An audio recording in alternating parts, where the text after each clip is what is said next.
Hello friends, welcome to my channel. আজ একটা লোভনীয় স্ট্রিট ফুড নিয়ে হাজির হয়ে গেছি আপনাদের কাছে শেয়ার করব বলে, যা দেখলে অনেকেরই জিভে জল চলে আসে, এতটাই লোভনীয়। তো চলুন রেসিপিটা শুরু করা যাক।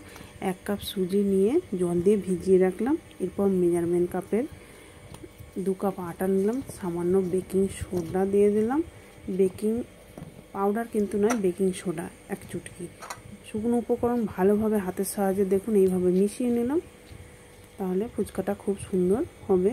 এরপর ভিজিয়ে রাখা সুজিটা একটু একটু করে দিয়ে মাখিয়ে নিলাম। তো দেখুন মাখানো হয়ে গেছে। এরপর রেস্টের জন্য একে 10 থেকে 15 মিনিট ঢাকা দিয়ে রেখে দেবো। তো 10 মিনিট পরে দেখুন কতটা সফট ও নরম হয়েছে। এরপর এটাকে আরও কিছুক্ষণ হাতের সাহায্যে এইভাবে দোলে নেব বেশটি করে, তাহলে ফুচকাটা খুব সুন্দর ফুলবে। এরপর গোল গোল রুটির মতো দেখুন বেলে নিয়েছি। চাইলে আপনারা ছোট ছোট করে বেলে নিতে পারেন। তো আমার সুবিধের মতো রুটির মতো করে বেলে নিয়ে গোল গোল একটা বাটির সাহায্যে কেটে নিলাম, যাতে ফুচকাটা এক সাইজেরও হবে, দেখতেও খুব ভালো লাগবে।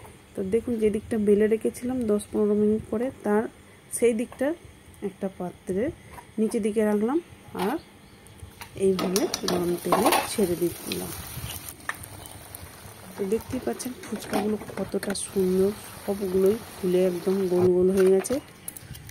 শব্দটা শুনে বুঝতে পারছেন কতটা মুচমুচে হয়েছে। আমি একদম কড়া করে ছেঁকেছি, যাতে আর রোদে দিতে না হয়। চাইলে আপনারা রোদেও দিতে পারেন। এরপর শুকনো মশলাটা ভেজে নিলাম। শুকনো মশলার মধ্যে আছে গোটা জিরে, গোটা ধনে, এলাচ, শুকনো লঙ্কা আর গোলমরিচ। এরপর দেখুন একটু সামান্য পরিমাণ তেঁতুল নিয়েছি, এটা জলে ভিজিয়ে নিলাম। তো তাতে দিয়ে দিলাম সামান্য লবণ, ধনেপাতা, কাঁচা লঙ্কা কুচি আর দিয়ে দিলাম সেই ভেজে রাখা মশলাটা। এরপর লেবুর রস দিয়ে দিলাম, যাতে সুন্দর একটা ফ্লেভার আসে ও খেতেও খুব টেস্টি হয়। এরপর দেখুন আলুটা আমি রেডি করে নেবো। আগে থেকেই দেখুন সিদ্ধ করে রেখেছিলাম 4টে বড় সাইজের আলু। 2টো আমি ফুচকার জন্য আলুটা বানাবো, আর 2টো রেখে দিলাম চুরমুর বানাবো। তো আলুর মধ্যে দেখুন পেঁয়াজ, শসা কুচি, গাজর, ধনেপাতা, কাঁচা লঙ্কা, লবণ ও বিট লবণ, আর দিয়ে দিলাম ছোলা ও মটর। তো চাইলে আপনারা ভিজেটাও দিতে পারেন। তো আমি কলাইগুলো একটু সিদ্ধ করে নিলাম। এরপর সব উপকরণ দেখুন ভালোভাবে মিশিয়ে নিলাম।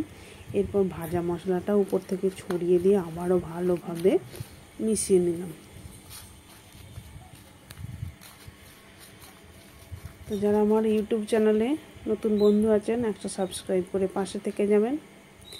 এরপর দিয়ে নিলাম লেবুর রস আর কিছুটা তেঁতুলের জলটাও দিয়ে দিলাম। তো দেখুন এইভাবে আলুর পুরটা নিয়ে তেঁতুলের জলে দিয়ে খেতে থাকুন, কত সুন্দর, দোকানের থেকেও সুন্দর হবে টেস্টি খেতে। তো ফুচকাটা আমার হয়ে গেল।